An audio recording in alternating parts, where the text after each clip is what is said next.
Em segundo lugar, eu quero conversar com vocês sobre a metáfora do profeta.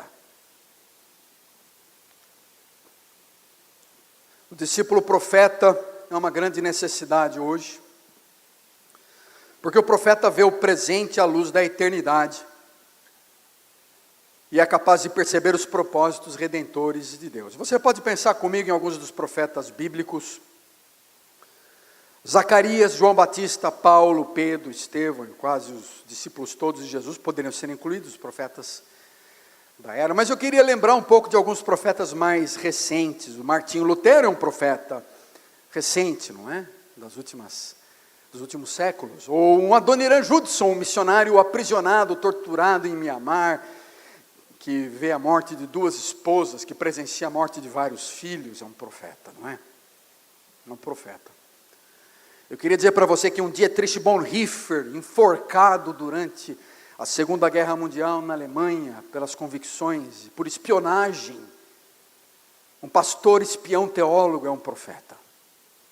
Eu quero dizer para vocês que uma Edith Stein, enfermeira, filósofa, teóloga alemã, prisioneira número 44070, morta no campo de concentração de Auschwitz em 1942, é uma profetisa. Eu queria dizer para vocês que um Oscar Romero, um arcebispo assassinado por denunciar repressão política e injustiça social em El Salvador, é uma voz profética. Eu quero dizer que um Pavel Adelgain, da Igreja Ortodoxa Russa, esfaqueado no coração em 2013, com 75 anos de idade, num culto, é um profeta. Eu quero dizer para vocês que um monge suíço protestante chamado Roger Schutz, da comunidade Taizé, na França, um dos centros espirituais ecumênicos mais importantes da época, foi esfaqueado num culto, na presença de 2.500 pessoas por uma mulher. É um profeta. Eu quero dizer que uma Dorothy Steng, da Comissão Pastoral da Terra, assassinada aos 73 anos no Pará, com 6 tiros, 1 tiro na cabeça e 5 tiros no corpo, é uma voz profética.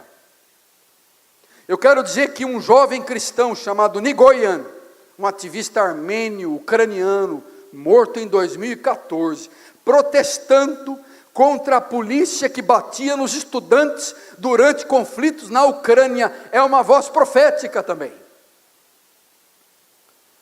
Proféticas fulminam erros, apontam heresias, e eles se tornam inimigos do status quo. E muitas vezes se sentem completamente sozinhos, isolados, como uma voz que chora no deserto, como João Batista. E há muitos que se reconhecem como um profeta sem honra na sua casa, no seu próprio país, sem honra entre os seus próprios parentes, sem honra na sua própria terra. E eu quero destacar apenas 2 deles agora: o Martin Luther King. Na verdade o nome dele era Michael, e ele mudou o nome para Martin Lutero. O Michael, por convicções teológicas, ele decidiu entender assim: não, eu sou Martin Lutero aqui nos Estados Unidos, é minha identidade, eu quero protestar contra a segregação racial, e ele lidera marchas, lidera movimentos populares de greves. Ele lidera aquela famosa marcha em Washington, quando ele prega do I have a dream.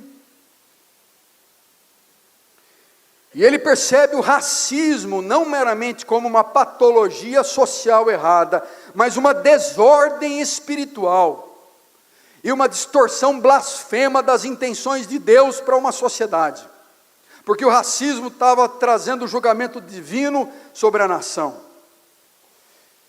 E o discípulo profeta, ele precisa dessas faculdades de percepção espiritual, essa percepção espiritual visível, a selvageria dos espíritos demoníacos que se encaixam e se encarnam dentro da violência, da banalidade, espíritos demoníacos ao redor do nosso individualismo, da trivialidade. Em outras palavras, o profeta tem essa habilidade especial para penetrar além da fachada, da realidade social superficial e trazer à luz a verdadeira natureza das questões, a essência da verdade.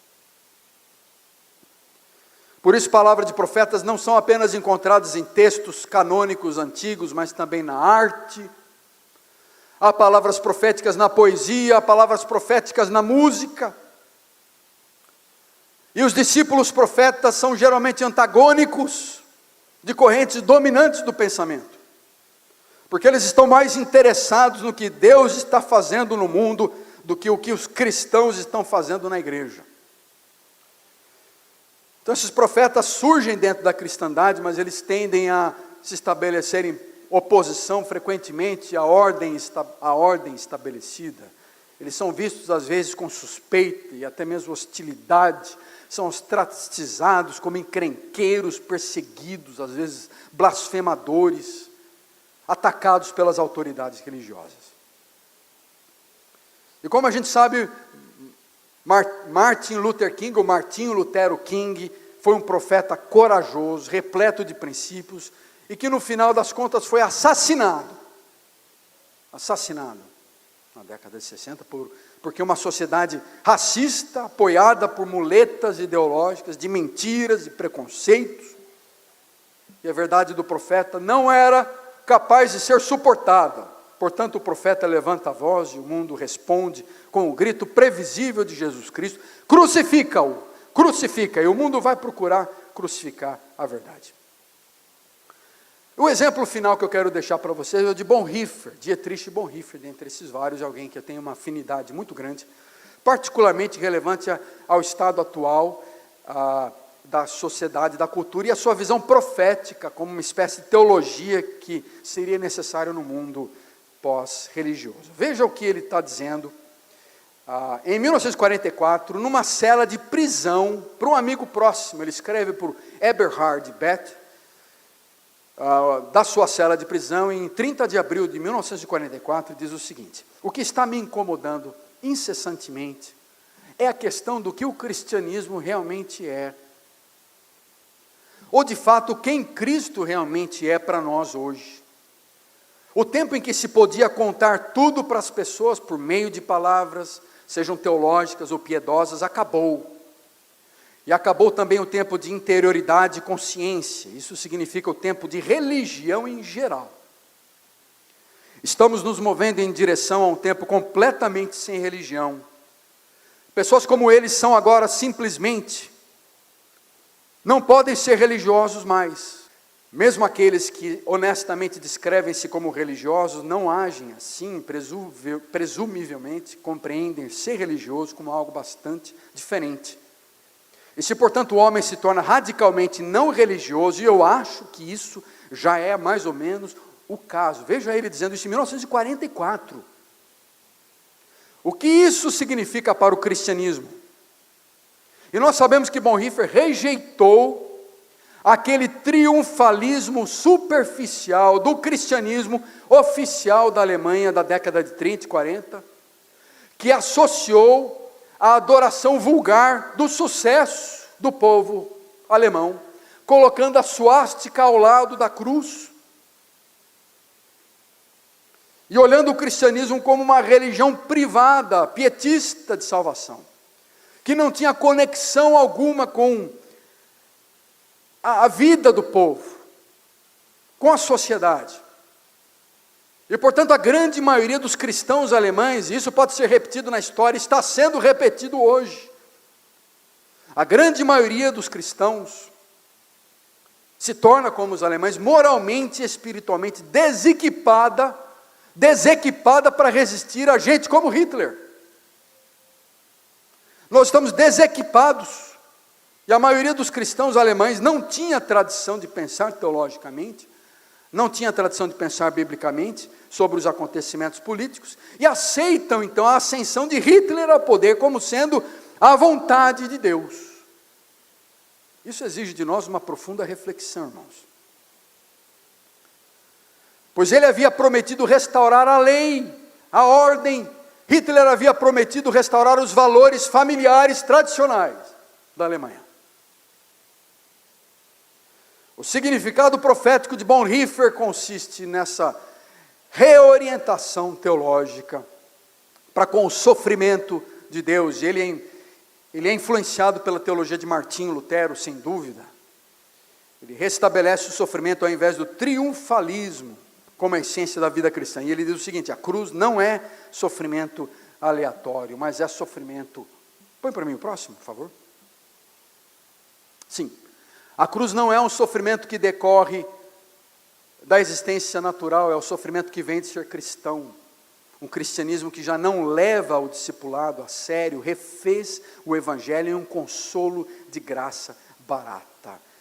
A cruz deixa de ser um sofrimento que decorre da existência natural do discípulo. O sofrimento vem simplesmente pelo fato de nós sermos cristãos.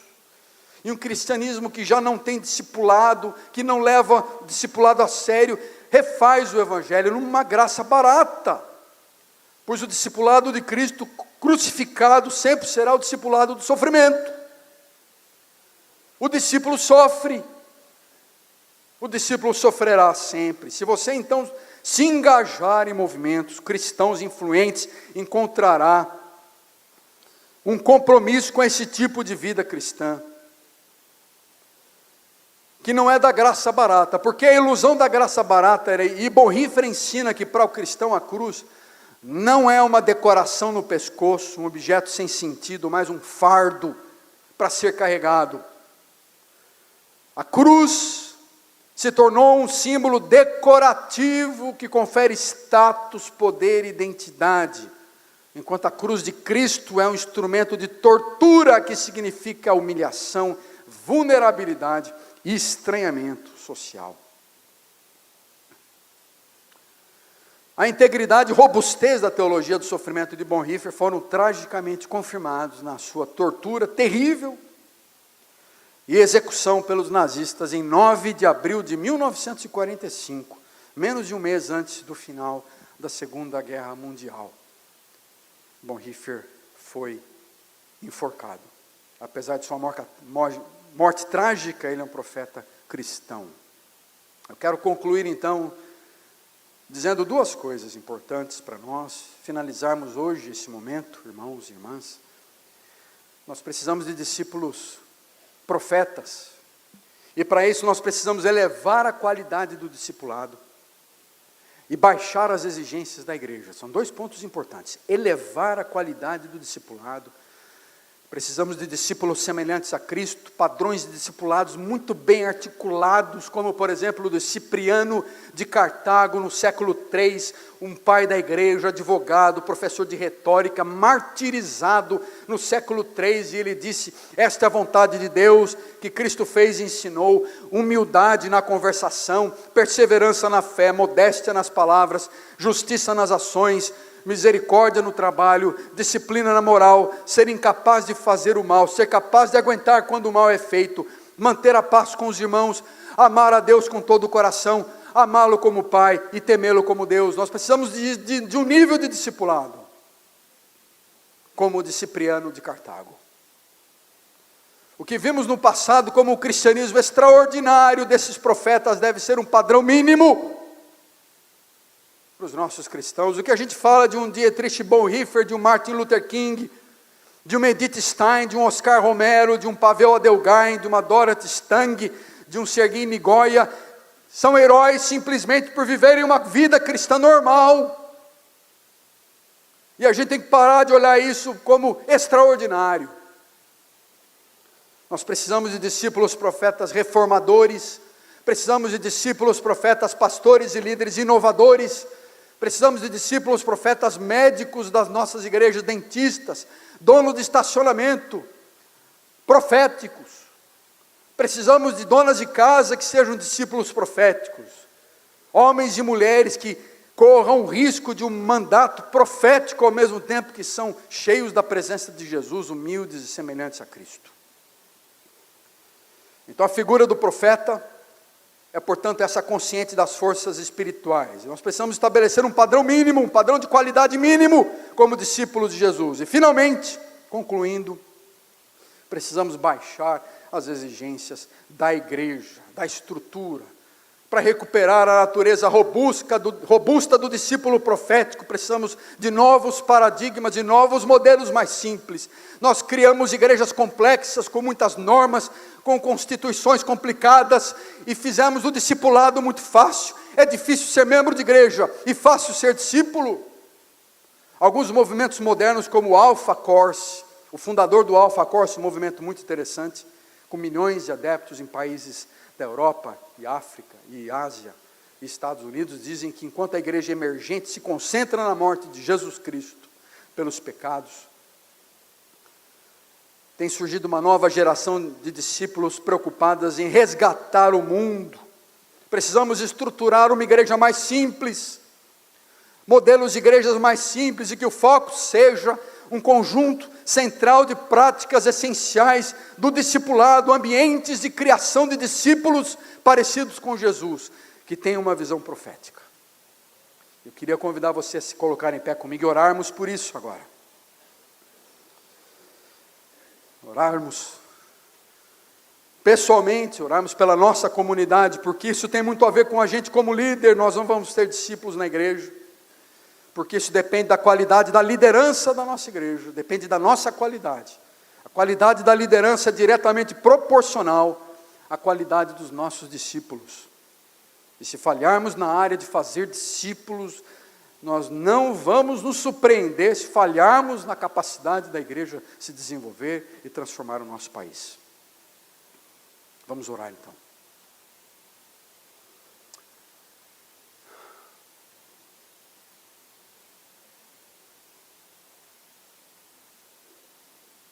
Senhor Jesus, nós colocamos nossa vida diante do Senhor neste momento, Pai, reconhecendo a falibilidade dos nossos modelos, o fracasso dos nossos treinamentos, a incapacidade nossa de sermos semelhantes a Jesus, e pedindo que o Senhor venha nos encher com a Tua essência, com a seiva da árvore, com a vida do Espírito, encha-nos do Senhor, para que nossos modelos, estilos, formatos, estejam submissos ao Senhor Jesus. Pai, dá-nos a confiança de, unidos ao Senhor, recebemos de Ti o privilégio, a honra, do Teu poder, das Tuas promessas, das Tuas virtudes em nosso coração.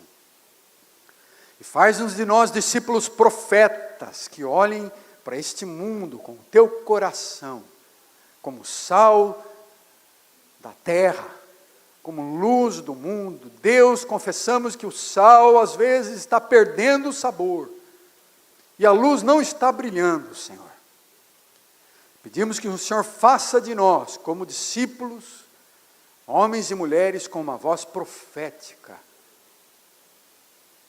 extraordinariamente voltados para o cumprimento da Tua palavra e fazer a Tua vontade. Nós colocamos assim nossa vida diante do Senhor, oramos pelas nossas igrejas, famílias e comunidades, ó Deus, para que o Senhor levante, multiplique o número de discípulos do Senhor, multiplique ao nosso redor seguidores de Jesus, que pensem como Jesus, que sintam como Jesus, que ajam como Jesus.